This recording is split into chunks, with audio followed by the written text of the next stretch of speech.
In the early hours of April 8, 2008, Jamie Fraley, born March 5, 1986, of Gastonia, North Carolina, United States, told a friend over the phone that she was going to the hospital for the third time in the last 24 hours due to a stomach flu. When asked who was taking her there, Fraley said it was another friend and declined to further identify that person. She has not been seen since. Her cell phone was found a few days later but provided no useful information as to her whereabouts. Investigators initially believed she had met with foul play, and began focusing on Ricky Simmons Sr., her fiancé's father, who lived in the same apartment complex, as a person of interest. He had driven Fraley to the hospital on one of her previous visits that day, and had a criminal record that included prison time for manslaughter after he had strangled a girlfriend in the 1980s. However, the investigation ended 2 months later when Simmons was found dead, apparently of heat stroke, in the trunk of a former girlfriend's car. In 2015, a prison inmate confessed that he had killed Fraley, but he was incarcerated at the time Fraley disappeared. The investigation continues, and in 2012 the case was the subject of an episode of the investigation Discovery Channel's Disappeared. Background: a native of Gaston County, Fraley had struggled with anxiety and bipolar disorder throughout her early life. By the late 2000s, Fraley had responded well to prescription medications for those conditions and was attending Gaston College on a part-time basis. According to her family, she was planning on a career as a substance abuse counselor. In 2006, she had begun dating Ricky Simmons Jr. Her family said she was very much in love with him, and eventually the two became engaged. However, Simmons had a criminal history, and after several earlier arrests for petty crimes, in early 2007 he was sentenced to 15 months in state prison for theft. Fraley continued to visit and interact with him while he was incarcerated. Disappearance: on April 7, 2008, Fraley came down with a stomach flu. It was severe enough that she twice sought treatment at a local hospital that day. As she had no driver's license, she relied on a social services worker and friends and family to take her to and from the hospital. After returning from the first trip, one of Fraley's friends visited her and picked up her dog, which Fraley had been sitting for her, then went out to drop off Fraley's prescription at a local drugstore. She went back later. Ricky Simmons Sr., her incarcerated fiancé's father, who lived in the same apartment complex and did maintenance work there, drove her there and another neighbor drove her back. Fraley decided around 12 a.m. that she had something more serious and needed to go back to the hospital, and called her mother to let her know. At 1:30 a.m. April 8, she called a friend in Albemarle. During the call she mentioned that she was going back to the hospital. The call was cut short when Fraley apparently saw her ride, whom she referred to as he, arrived. Fraley never checked into the hospital the third time. Since that phone call, there has been no evidence of her presence anywhere. Investigation: after Fraley missed an important appointment the next day, her family went to her apartment on Lowell Bethesda Road to see if she was all right. They did not find her there. The door was locked. Inside they found her wallet, purse, keys, and identification, but not her cell phone. Nothing else was missing. There were no signs of a struggle, so they concluded she had left willingly, wherever she had gone.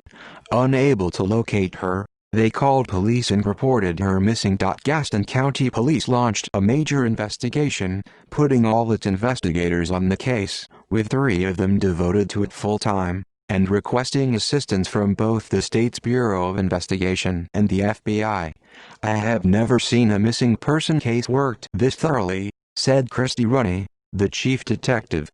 2 days after Fraley's disappearance, utility workers discovered her phone at an intersection roughly a mile, 1.6 kilometers from her apartment. By the time the phone was turned over to the police, too many people had handled it for any usable evidence. such as fingerprints, to be gained from the exterior.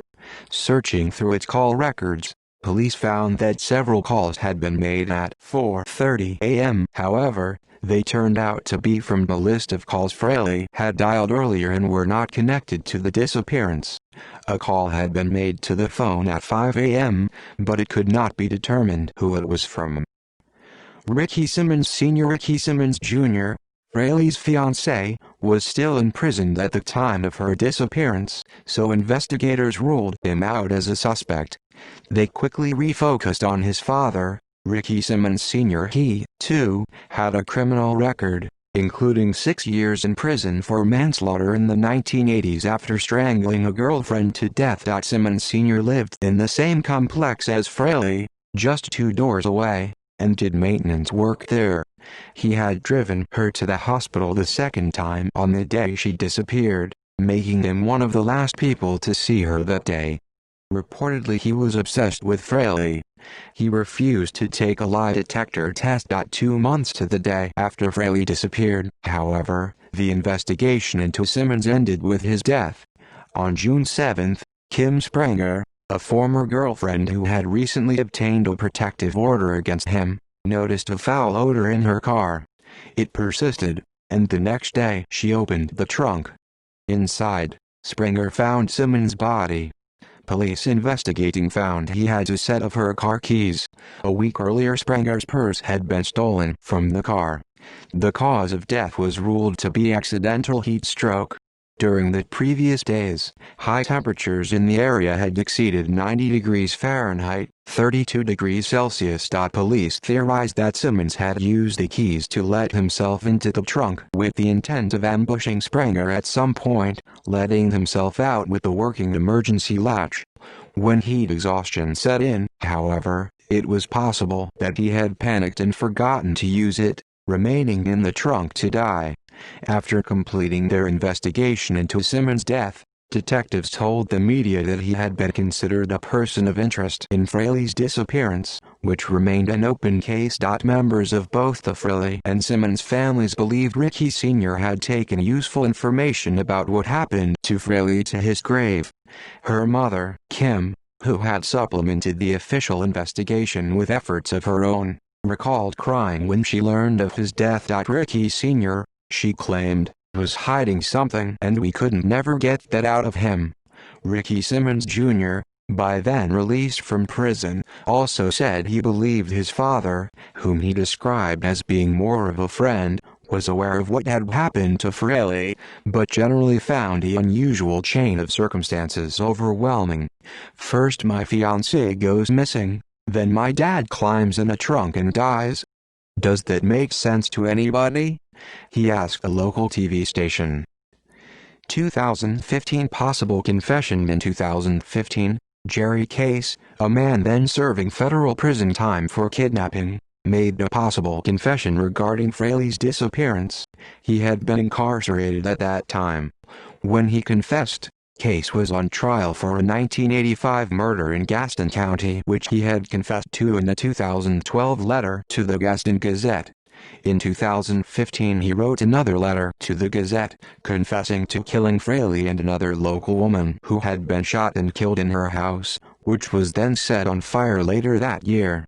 I guess you could say this is confessions number 2 and 3, he wrote. Prosecutors immediately dismissed Case's confession as unlikely regarding Fraley, since he was incarcerated at the time she disappeared, although he was released a few weeks later and he only provided details of the case that had already been made public.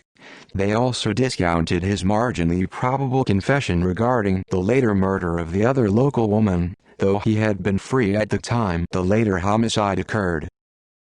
See also: List of disappeared episodes, List of people who disappeared. References. External links: Jamie Michelle Fraley missing on Facebook.